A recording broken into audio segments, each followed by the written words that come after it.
Mi hijo me propuso vender la casa donde enterramos los recuerdos de toda la familia, y cuando me negué me dijo que, si era necesario, haría que todos creyeran que yo había perdido la razón. Hola, soy Luis Ramírez, y jamás imaginé que el mayor enemigo de mi tranquilidad sería el mismo niño al que cargué sobre mis hombros durante tantos años. Lo que comenzó como una conversación aparentemente normal, terminó convirtiéndose en una guerra familiar que destruyó amistades, matrimonios, secretos de décadas y la poca paz que todavía existía entre nosotros. Si alguien me hubiera contado esta historia hace unos años, habría pensado que era imposible. Pero cuando el dinero, la ambición y las viejas heridas se mezclan dentro de una misma familia, cualquier cosa puede pasar. Viví toda mi vida en un pequeño municipio del eje cafetero colombiano. Era un lugar tranquilo, rodeado de montañas cubiertas de café, donde la mayoría de los vecinos se conocían desde hacía generaciones. Mi esposa Clara y yo construimos nuestra casa con mucho esfuerzo. No heredamos riquezas. Cada ladrillo tenía detrás horas de trabajo, sacrificios y renuncias. Yo trabajé durante 35 años como maestro de una escuela rural, mientras ella administraba un pequeño almacén de víveres que atendía desde muy temprano hasta entrada la noche. Nunca fuimos ricos, pero tampoco nos faltó comida sobre la mesa. Nuestro mayor orgullo siempre fue nuestro único hijo, Daniel. Desde pequeño parecía un muchacho inteligente. Sacaba buenas notas y soñaba con estudiar administración para algún día tener una empresa propia. Clara y yo hicimos todo lo posible para ayudarlo. Vendimos un lote pequeño que habíamos comprado para la vejez con tal de pagarle la universidad en Pereira. Los primeros años fueron motivo de orgullo. Daniel llamaba cada semana. Nos contaba de sus clases, de sus amigos y de todos los planes que tenía. Sin embargo, poco a poco comenzó a cambiar. Las llamadas se hicieron más cortas. Luego empezaron las excusas. Después aparecieron las primeras peticiones de dinero que supuestamente necesitaba para proyectos universitarios. Nosotros siempre respondíamos. Con el tiempo entendí que el peor error de unos padres muchas veces no es negar ayuda, sino acostumbrar a un hijo a recibirla sin límites. Cuando Daniel terminó la universidad, decidió quedarse en la ciudad. Consiguió trabajo en una inmobiliaria. Al principio parecía irle muy bien. Llegó con ropa elegante, un carro usado bastante bonito y hablaba constantemente de inversiones, negocios y oportunidades. Yo no entendía mucho de ese mundo. Él decía que el futuro estaba en comprar terrenos antes de que subieran de precio. Yo seguía creyendo que el verdadero patrimonio era la tranquilidad.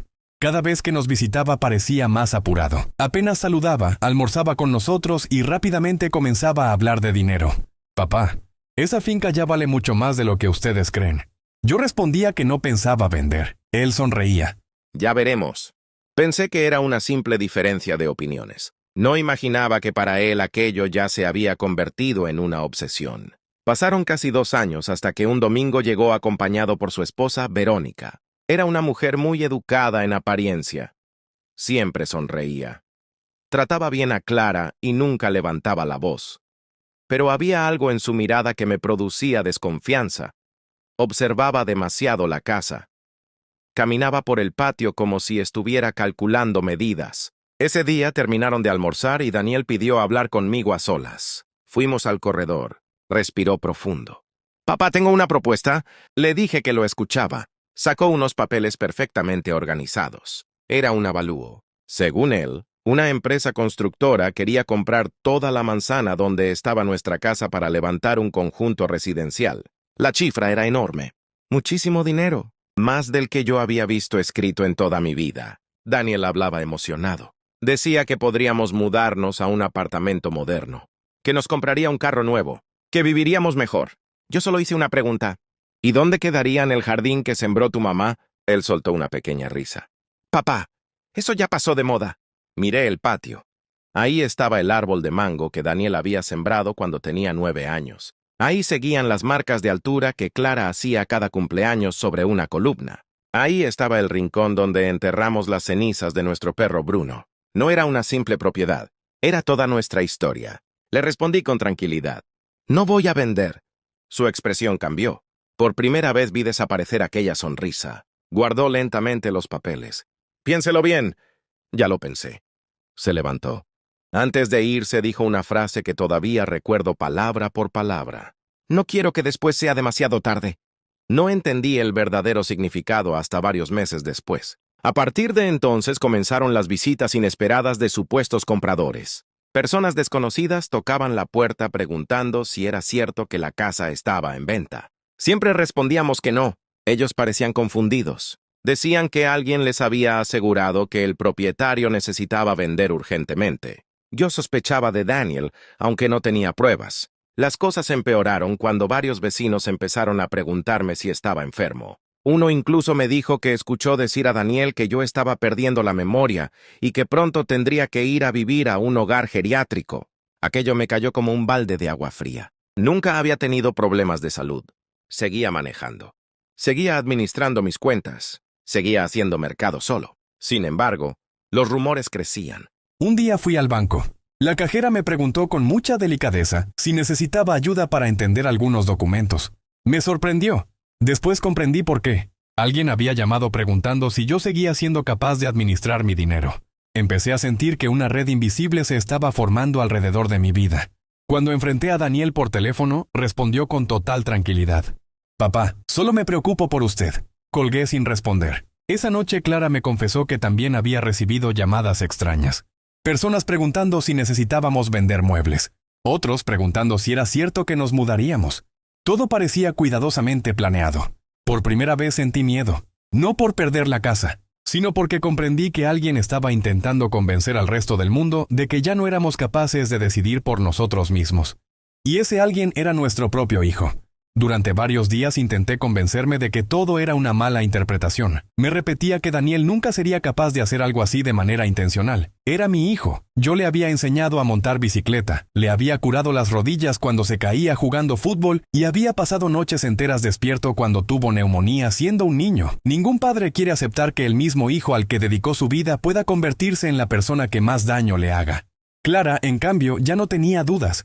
Luis, esto no es casualidad. Alguien está moviendo los hilos, y ese alguien sabe demasiado de nosotros. Ella siempre había tenido un instinto que rara vez fallaba. Mientras yo buscaba explicaciones, ella comenzaba a unir piezas. Recordó que 2 semanas antes una mujer había pasado por el almacén preguntando cuánto tiempo llevábamos viviendo en esa casa. En ese momento no le dio importancia, pero ahora todo empezaba a tener sentido. Decidimos no llamar a Daniel durante algunos días. Queríamos observar qué ocurría si dejábamos de reaccionar. Fue un error. Una mañana, mientras barría el frente de la casa, vi estacionarse una camioneta blanca. Bajaron 2 hombres vestidos con camisas de una empresa de bienes raíces. Se acercaron con carpetas en la mano y saludaron con demasiada confianza. «Buenos días, don Luis. Venimos porque nos dijeron que usted ya había aceptado vender y queríamos tomar unas medidas preliminares». Sentí que la sangre me hervía. ¿Quién les dijo semejante mentira? Los hombres se miraron entre ellos. El señor Daniel Ramírez nos comentó que solo faltaba la firma porque usted estaba un poco confundido con el proceso. No pude contenerme. Mi hijo no tiene ninguna autoridad para negociar esta propiedad. Los 2 se disculparon y se marcharon, pero antes de subir al vehículo, uno de ellos comentó algo que me dejó helado. Nos mostró incluso unas fotografías del interior de la casa. Eso significaba que Daniel ya había estado enseñando nuestra vivienda a terceros sin permiso. Entré furioso. Clara comprendió inmediatamente que algo grave había pasado. Le conté todo. Ella se quedó en silencio unos segundos y luego abrió un cajón del comedor. Sacó un sobre amarillo. «Creo que es momento de mostrarte esto». Dentro había varias hojas impresas. Eran capturas de pantalla. Semanas atrás, una vecina le había enviado unas publicaciones que había visto en redes sociales. Daniel compartía fotografías de nuestra casa diciendo que era una excelente oportunidad para desarrollo inmobiliario. Y respondía preguntas como si fuera el dueño. Lo hacía con absoluta naturalidad. Algunos usuarios incluso lo felicitaban por el futuro negocio. No podía creer lo que estaba viendo. Mi propia casa estaba siendo ofrecida sin que yo lo supiera. Esa noche llamé a Daniel. Contestó con voz tranquila. «Hola, papá. ¿Por qué estás mostrando mi casa?» Hubo unos segundos de silencio. «Porque tarde o temprano la van a vender. No mientras yo viva». Escuché un suspiro. Precisamente de eso quería hablar. Su tono cambió por completo. Ya no era el hijo amable, era un hombre frío, calculador. «Papá, ustedes ya no pueden mantener una propiedad así. Los impuestos suben cada año. El mantenimiento cuesta dinero. Es una carga. Es mi decisión. También es mi futuro». Aquella frase me dejó desconcertado. «¿Tu futuro? Algún día esa casa será mía. Solo estoy adelantando un proceso que de todas formas ocurrirá». Sentí una mezcla de rabia y tristeza. «Todavía estoy vivo, Daniel». Él respondió algo que jamás pensé escuchar. «Sí, Pero eso no cambia que estás tomando malas decisiones. Colgué antes de decir algo de lo que pudiera arrepentirme. Durante los días siguientes comenzaron a ocurrir pequeños incidentes. El servicio de agua fue suspendido una mañana por una supuesta solicitud de cancelación. Cuando fuimos a reclamar, la empresa nos informó que alguien había llamado asegurando que la vivienda estaba desocupada. Una semana después ocurrió lo mismo con el internet. Después con la recolección de basura. Siempre aparecía alguien modificando información que solo un familiar cercano conocía. Era evidente que intentaban hacernos sentir incapaces de administrar nuestra propia vida. Pero el golpe más duro llegó un viernes por la tarde. Recibimos una citación para asistir a una reunión en la personería municipal. El documento decía que un familiar había solicitado una valoración sobre nuestra capacidad para administrar nuestros bienes debido a un posible deterioro cognitivo. Leí aquella hoja 3 veces. No podía creerlo. El denunciante no aparecía identificado en la copia que nos entregaron. Sin embargo, en el fondo de mi corazón ya conocía la respuesta. Clara rompió en llanto. No lloraba por la citación. Lloraba porque entendía lo que significaba. Nuestro propio hijo estaba intentando construir un expediente para demostrar que ya no éramos capaces de tomar decisiones. Y si lo conseguía, la casa dejaría de estar protegida por nuestra voluntad. Aquella noche casi no dormimos. Al amanecer sonó el teléfono. Era mi hermana Rosa, que vivía en Manizales. Su voz sonaba preocupada. Luis, necesito preguntarte algo. Dime, ¿es cierto que tienes principios de demencia? Daniel vino hace unos días a verme. Me dijo que estabas olvidando las cosas y que probablemente tendrían que nombrar un tutor para ayudarte con tus bienes. Sentí un vacío en el pecho. No solo estaba hablando con empresas o instituciones. Había comenzado una campaña para convencer a toda la familia de que yo había perdido la razón. Y por lo visto, muchos ya empezaban a creerle. Después de hablar con mi hermana Rosa, entendí que ya no podía seguir esperando a que las cosas se arreglaran solas. Daniel no estaba actuando por impulso.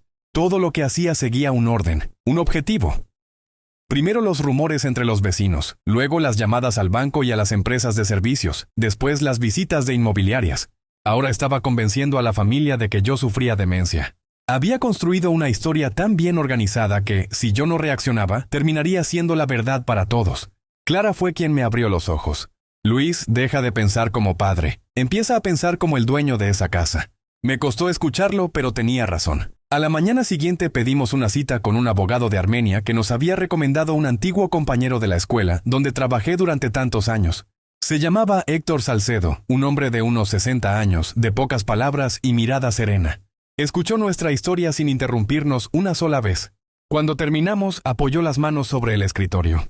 Don Luis, lo primero que quiero decirle es que usted no está exagerando. Lo que me cuenta tiene un patrón muy claro. Sacó una libreta y comenzó a hacer preguntas. ¿Su hijo tiene algún poder firmado por usted? No. ¿Figura como propietario de algún porcentaje de la vivienda? No. ¿Tiene autorización para negociar en su nombre? Jamás. El abogado asintió lentamente. Entonces legalmente no puede ofrecer la propiedad, pero hay algo que sí me preocupa. Le pregunté qué era. Alguien está intentando instalar la idea de que usted perdió la capacidad para administrar sus bienes. Si eso prospera y nadie lo contradice, podría traerles muchos problemas. Sentí un escalofrío. Era exactamente lo que veníamos sospechando. Antes de irnos, Héctor nos dio una lista de recomendaciones: guardar cada mensaje, registrar cada llamada, pedir por escrito cualquier solicitud que llegara a nuestro nombre y, sobre todo, no discutir con Daniel por teléfono. Cada conversación importante debía quedar documentada. Salimos un poco más tranquilos. Por primera vez sentía que no estábamos completamente solos. Sin embargo, Daniel parecía ir siempre un paso adelante. 3 días después recibimos la visita de mi cuñado Ernesto, hermano de Clara. Hacía meses que no venía a la casa. Llegó acompañado por su esposa y desde el primer momento noté un ambiente extraño. Después del café, Ernesto aclaró la garganta. Luis, venimos porque estamos preocupados. ¿Preocupados por qué? Se miró con su esposa antes de responder. Daniel nos contó algunas cosas. Ahí estaba otra vez. Mi hijo. Siempre mi hijo. Según Ernesto, Daniel les había dicho que yo olvidaba apagar la estufa, que confundía fechas importantes y que algunas noches salía desorientado a la calle. Todo era completamente falso. Clara golpeó la mesa con la palma de la mano. «Eso nunca ha pasado». Ernesto levantó las manos intentando calmar la situación. «No digo que sea verdad, solo vine porque quería escucharlos». Agradecí que al menos hubiera decidido preguntarnos antes de sacar conclusiones. Le expliqué todo lo que estaba ocurriendo desde el principio. Le mostré las publicaciones donde Daniel ofrecía la casa, las cartas de las inmobiliarias, las cancelaciones de servicios, la citación que habíamos recibido. Ernesto quedó en silencio. Al cabo de unos minutos dijo algo inesperado. Hay algo que no les conté. Mi corazón empezó a latir con fuerza. ¿Qué cosa? Daniel me pidió que firmara como testigo en unos documentos. Me dijo que eran para ayudarlos a ustedes con unos trámites porque ya estaban muy mayores. Sentí que el aire desaparecía de la habitación. ¿Los firmaste? No. Quise leerlos primero y se molestó. Dijo que si no confiaba en él, mejor buscaba a otra persona. El abogado tenía razón. Daniel estaba reuniendo papeles. No sabía exactamente cuáles, pero ya estaba buscando testigos. Esa misma tarde llamé a Héctor para contarle lo ocurrido. Su respuesta fue inmediata. No espere más, quiero que venga mañana con todos los documentos de la propiedad. No pregunté para qué, simplemente acepté. Al día siguiente llevamos las escrituras originales, recibos antiguos, impuestos y todo lo relacionado con la casa. Mientras revisaba los papeles, Héctor encontró algo que nos dejó completamente desconcertados. ¿Usted sabía que hace 6 meses alguien solicitó una copia certificada de estas escrituras? Lo miré sorprendido. No. Pues aquí aparece registrado. El documento indicaba la fecha. La solicitud había sido realizada exactamente 2 semanas antes de que comenzaran los rumores sobre mi supuesta enfermedad. No figuraba el nombre de quien hizo la petición porque cualquier interesado podía solicitar una copia pagando el trámite correspondiente. Pero la coincidencia era demasiado grande para ignorarla. Salimos de la oficina con la sensación de que alguien llevaba meses preparando todo. Esa noche cenábamos en silencio cuando sonó el timbre. Era Verónica. Venía sola. Entró con una expresión cansada. Parecía haber llorado. Clara le ofreció sentarse. Durante varios minutos nadie dijo una palabra. Finalmente habló. Necesito contarles algo, pero si Daniel descubre que vine, mi matrimonio se acaba. Nos miramos sin entender. Respiró hondo. La idea de vender la casa nunca fue de una constructora. Sentí un nudo en el estómago. Entonces, ¿de quién fue? Verónica bajó la cabeza. De Daniel. Nos explicó que, desde hacía más de un año, él había invertido una enorme cantidad de dinero en un negocio inmobiliario con unos amigos de la universidad. Les prometieron ganancias rápidas, pero el proyecto fracasó. Para cubrir las deudas pidió préstamos bancarios, luego créditos personales y finalmente dinero a prestamistas. Las cifras eran mucho mayores de lo que imaginábamos. Daniel estaba prácticamente arruinado. ¿Y qué tiene que ver nuestra casa?, preguntó Clara. Verónica comenzó a llorar. Todo. Nos contó que Daniel les había prometido a sus acreedores que conseguiría vender la propiedad familiar. Incluso les aseguró que era cuestión de tiempo porque ustedes ya no estaban en condiciones de administrarla. Sentí una mezcla de rabia, tristeza y compasión.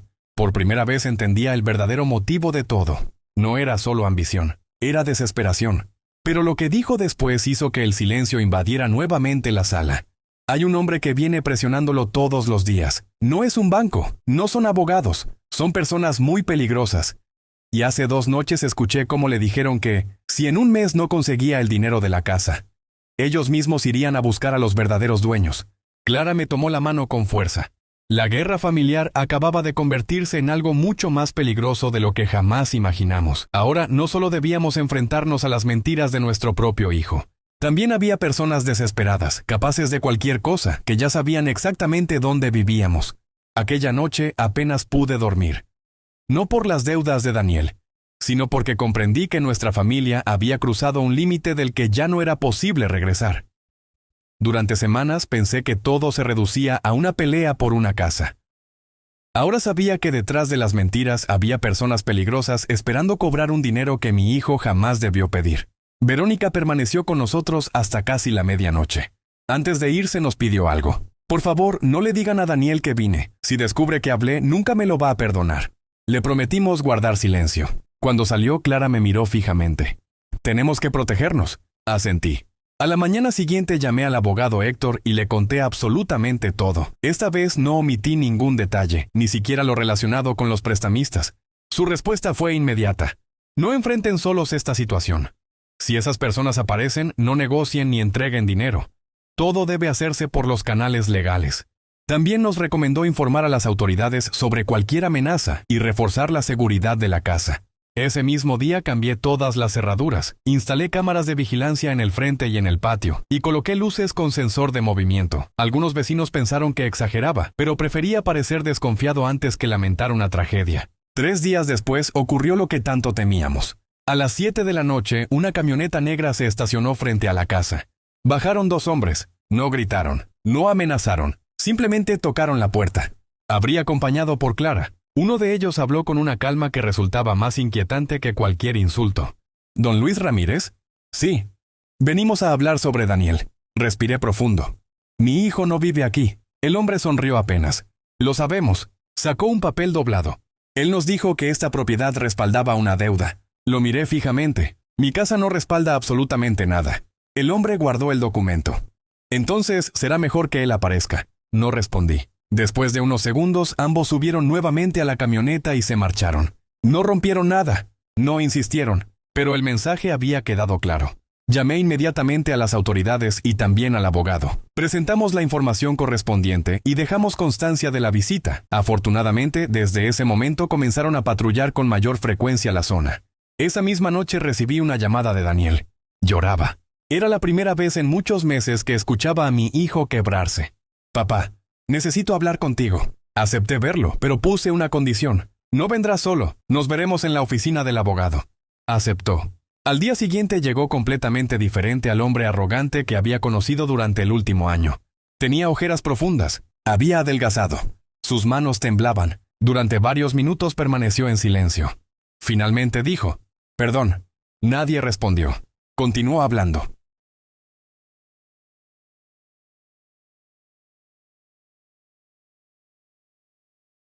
Reconoció que había perdido una enorme suma de dinero intentando enriquecerse rápidamente. Después, para cubrir esas pérdidas, pidió préstamos cada vez más grandes. Cuando ya no pudo pagar, comenzó a convencerse de que vender nuestra casa era la única salida. Al principio creyó que lograría persuadirnos. Después decidió presionarnos. Y cuando vio que seguíamos negándonos, inventó la historia de mi supuesta demencia para intentar justificar una intervención sobre nuestros bienes. Cada mentira fue llevando a otra. Hasta que perdió el control de todo. Escucharlo fue como recibir un golpe en el pecho.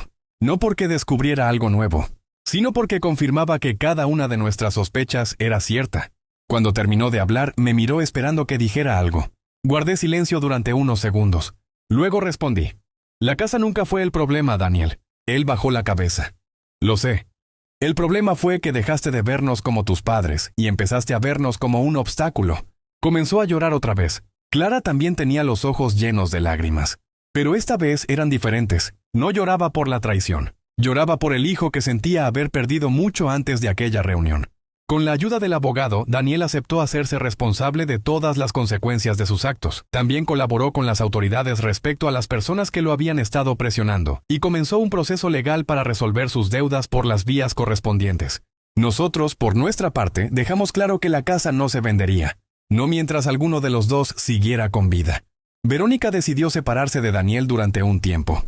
No porque dejara de quererlo, sino porque entendió que él necesitaba asumir las consecuencias de sus decisiones sin seguir arrastrando a quienes lo rodeaban.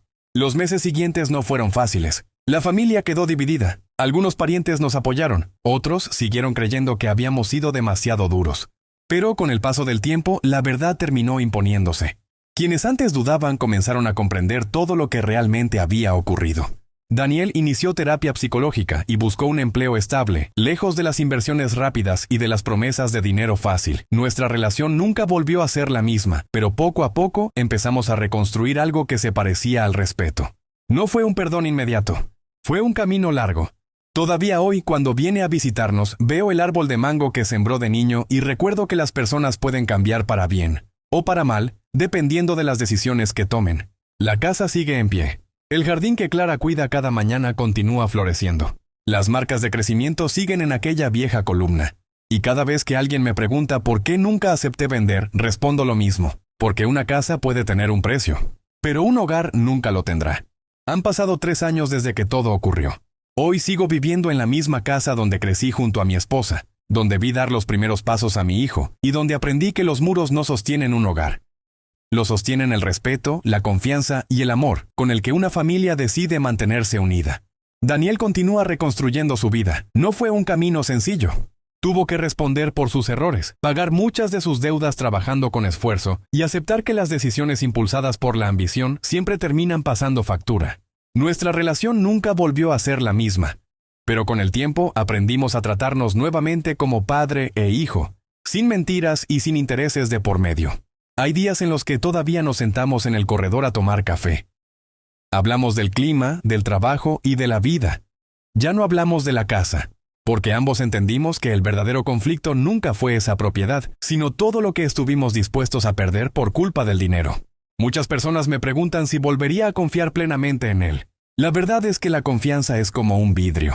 Cuando se rompe, puede repararse, pero las grietas siempre quedan ahí para recordarnos lo que pasó. Yo decidí perdonarlo, no porque olvidara el daño que me hizo, sino porque no quería pasar el resto de mi vida alimentando el rencor. El perdón me devolvió la paz, aunque la prudencia me enseñó a poner límites. Si algo aprendí de esta historia es que ningún padre está preparado para enfrentarse a una traición que venga de un hijo. Uno siempre cree que hizo lo mejor, que enseñó los valores correctos y que el amor será suficiente para mantener unida a la familia. Pero los seres humanos toman sus propias decisiones y tarde o temprano deben asumir las consecuencias. También entendí que el silencio puede ser peligroso. Si Clara y yo hubiéramos seguido callando por miedo a avergonzar a nuestro hijo, probablemente habríamos perdido mucho más que una casa. Buscar ayuda, apoyarnos en las personas correctas y enfrentar la realidad a tiempo fue lo que nos permitió salir adelante. Hoy, cuando camino por el jardín y veo el árbol que Daniel sembró siendo niño, recuerdo que las raíces solo permanecen fuertes cuando se cuidan todos los días. Lo mismo ocurre con una familia. No basta con compartir la misma sangre, hay que cultivar el respeto, la honestidad y la gratitud. Porque el dinero puede comprar una casa, pero jamás comprará los recuerdos que viven dentro de ella. Soy Luis Ramírez, y esta fue la historia de cómo estuve a punto de perder a mi familia por culpa de la ambición. Y si mi experiencia puede servirle a alguien que me está escuchando, solo quiero dejarle una reflexión. Nunca permita que el dinero tenga más valor que las personas que ama. Las propiedades pueden recuperarse, los negocios pueden volver a levantarse, pero una familia destruida por la codicia deja heridas que, muchas veces, duran toda la vida.